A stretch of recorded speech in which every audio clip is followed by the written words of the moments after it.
সার্থক জনম আমার জন্মেছি এই দেশে, সার্থক জনম মাগো তোমায় ভালোবেসে। জানিনি তোর ধন রতন আজকে না রানীর মতন, শুধু জানি আমার অঙ্গ জোড়ায় তোমার ছায়ায় এসে। কোন বনেতে জানিনে ফুল গন্ধে এমন করে আকুল, কোন গগনে ওঠে রে চাঁদ এমন হাসি হেসে।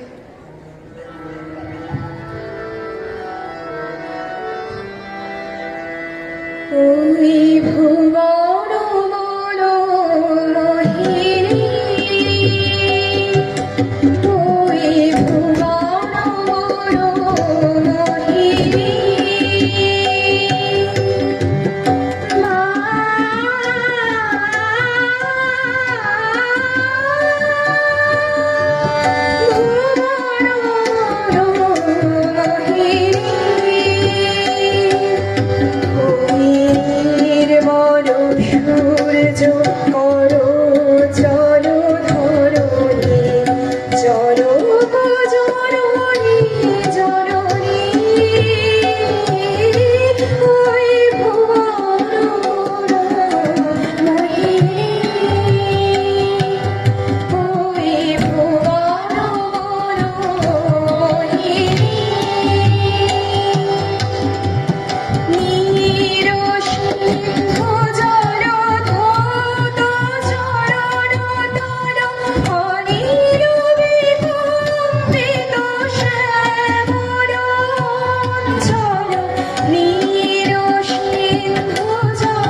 নানা ভাষা, নানা মত, নানা পরিধানের বৈচিত্র্যের মধ্যে দিয়েও সমুদ্র হিমাচল জুড়ে একটি প্রাণধারা প্রবাহিত হয়ে চলেছে। তা হল ভারতীয় সংস্কৃতি। ভারতবর্ষের এই অন্তর্লীন সংহতি ঔপনিবেশিক ইংরেজ শাসনের বিরুদ্ধে সমগ্র ভারতবাসীকে এক পতাকা তলে সমবেত করেছিল।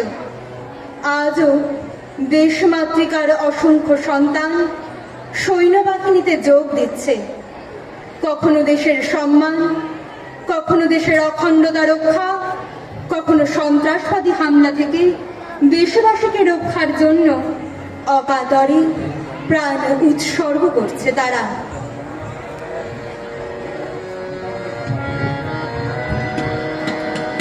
মুক্তির মন্দির সোপানো তলে কত প্রাণ হলো বলিদান, আছে অশ্রু জলে।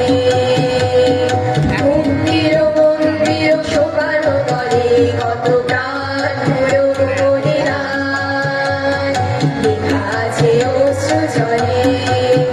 কত বিপ্লবী বন্ধু রকেরা বন্দিশালার ওই শিকড় ভাঙা, কত বিপ্লবী বন্ধু রকেরা বন্দিশালার ওই শিকড় ভাঙা।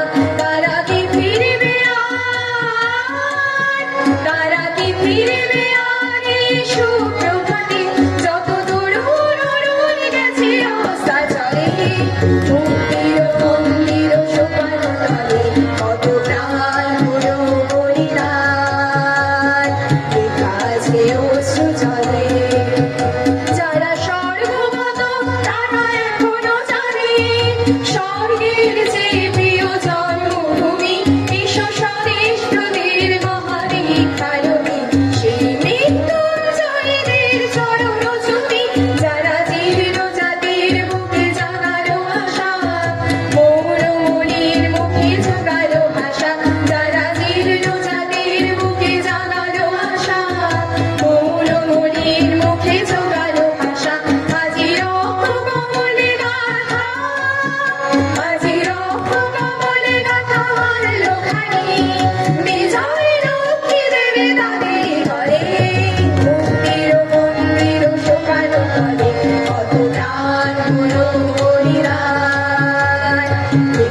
লেখা আছে অশ্রু জলে, লেখা আছে অশ্রু জলে।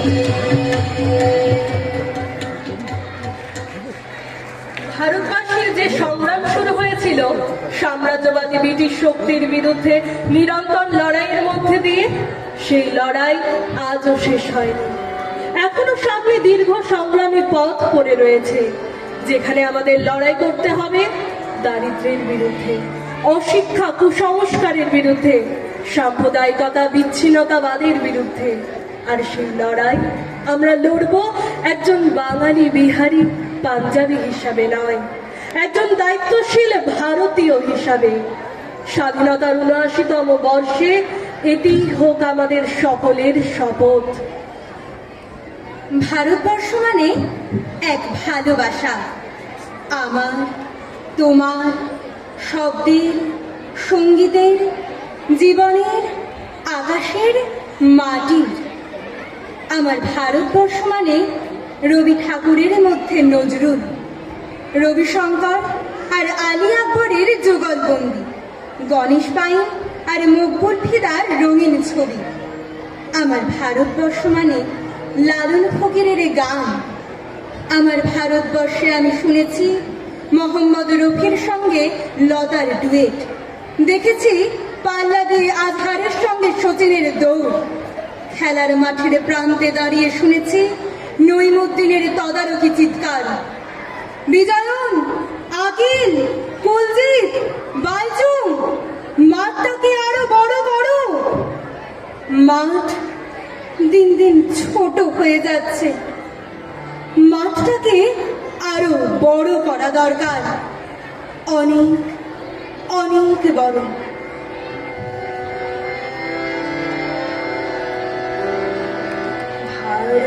ভারতবর্ষ সূর্যের